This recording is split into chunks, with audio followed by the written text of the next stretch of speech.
Bom, estou com o Flávio Sakai, que é diretor de Eletrônica e Conectividade da AEA. Engenheiro, né? Senhor Flávio, por favor, eu gostaria de saber o que impacta um celular, pode impactar um aparelho celular, o uso constante da recarga por indução nos automóveis. Ok. Primeiro que o processo de recarga ele é basicamente controlado pelo celular. Certo. O carregador que está lá, ele fornece a potência conforme o controle que o celular executa, né? Então o celular ele já tem todo o próprio sistema que controla o nível de carga, se vai carregar mais, carregar menos, né? Porque no começo dessa tecnologia tinha muito problema de superaquecimento, Certo. né? O celular, até os protocolos, as normas não eram bem definidas.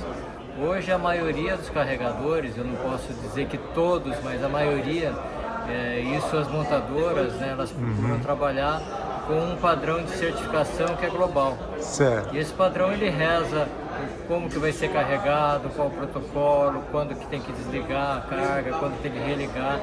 E isso faz com que, em tese, né, a vida seja otimizada, né, o ciclo de vida e o ciclo de carga sejam otimizados. Certo.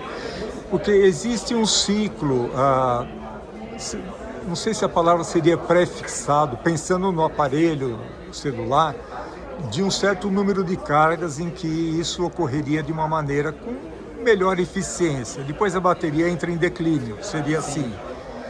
E o que tem se falado nos últimos dias é que esse ciclo seria de 4.000 recargas, que cada vez que se pluga o celular, seja na tomada doméstica, seja na base de recarga por indução no automóvel, inicia-se um novo ciclo.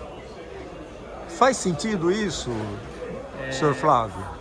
A contagem de ciclos ela faz sentido, Certo. mas os celulares, como disse, eles controlam o processo. Certo. Então ele tem capacidade, e isso a cada geração de celular Certo. isso vai ocorrendo, de fazer o gerenciamento desse ciclo.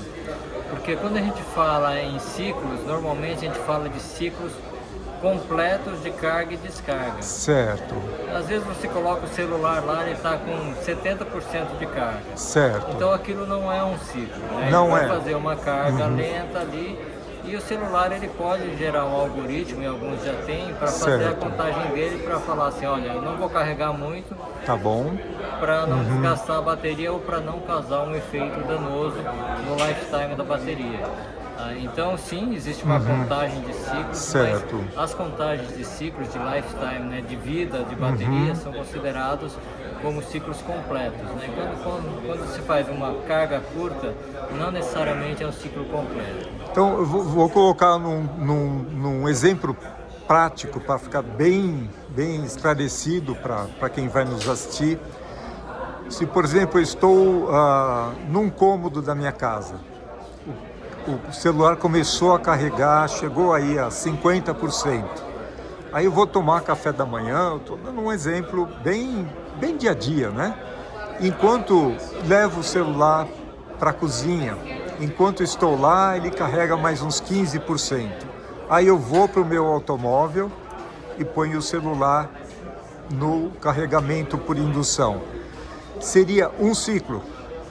Não é exatamente assim. Não é assim. A contagem não é tão linear assim. Não, perfeito. Existe uma curva, né, e aí os algoritmos eles vão calculando Certo. e os fabricantes de celulares vão aprimorando esse algoritmo. Certo. Né, em relação à contagem. Então vamos dizer assim, dois ciclos, duas cargas de 50% não necessariamente significam um ciclo. Certo. Eles provavelmente são um pouquinho menos que um ciclo. Certo. Apesar de você ter carregado duas vezes 50%, eles são menos do que um ciclo. Certo. Isso deu para entender. Sim. Mas é um trabalho que é desenvolvido entre quem desenvolve os algoritmos, né, os métodos Certo. de cálculo, junto com o fabricante de bateria, e isso é implementado nos celulares e nos sistemas de carga. Então não é linear. Entendi. Existe, obviamente, um efeito, mas ele não é tão simples de calcular e não é tão prejudicial quanto a princípio se pensa, de carregar toda hora, porque o sistema ele vai se aprimorar, ele tem se aprimorado e vai continuar sendo aprimorado ao longo dos anos. Quer dizer, existe uma preocupação dos fabricantes de celular, as montadoras têm essa interlocução com os fabricantes de celular. O que a gente faz, de novo, a gente procura trabalhar com as normas, né? Então existe um consórcio mundial que gerencia e publica as normas que os sistemas de carga de celulares devem atender, as mínimas. Então o que a gente procura fazer é sempre desenvolver os produtos seguindo essas normas e certificar de acordo com essas normas. E aí essas normas são regularmente atualizadas. Então cada geração de carregadores do carro, ele vai atender uma norma mais recente, justamente para prolongar a vida da bateria, no caso do celular, né?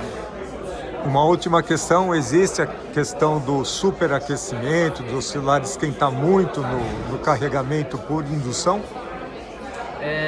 Já existiu mais, ainda a gente percebe às vezes em alguns casos que a gente vê no mercado algum aquecimento, mas os sistemas eles têm melhorado bastante. Né? Por isso que às vezes ele para, né? Ele faz o gerenciamento da temperatura, ele para a carga, ou ele diminui a corrente de carga, justamente para evitar o superaquecimento. Bom, a gente pode concluir pensando, claro, né, num carro mais recente, num celular mais recente, que pode-se usar esse recurso com tranquilidade. Pode-se usar com tranquilidade. Tá certo. O senhor gostaria de acrescentar alguma coisa nesse aspecto? Eu acho que é importante nós entendermos que o celular ele tem todo o processo, ele controla todo o processo de carga. Né? E conforme falado, a gente sempre busca as normas mais recentes cada vez que a gente desenvolve o produto. Óbvio, é importante que o produto seja atualizado. Às vezes a gente faz um produto para fornecimento durante um período de 5 anos e só depois de 5 anos a gente vai renovar o produto. Então, eventualmente, nesses 5 anos, a gente pode ter uma mudança de regulamentação ou de certificação que só vai pegar o próximo ciclo de desenvolvimento dele. Né? Então, tem esse gap que eventualmente ocorre, mas acho que o que a gente pode dizer é que a gente sempre procura trabalhar com a norma mais recente disponível. Perfeito. Muito obrigado, senhor Sakai. Muito obrigado, acho que vai esclarecer muitas dúvidas que estão aí percorrendo as redes sociais. Fique à vontade, estamos à disposição para esclarecimentos. Muito obrigado.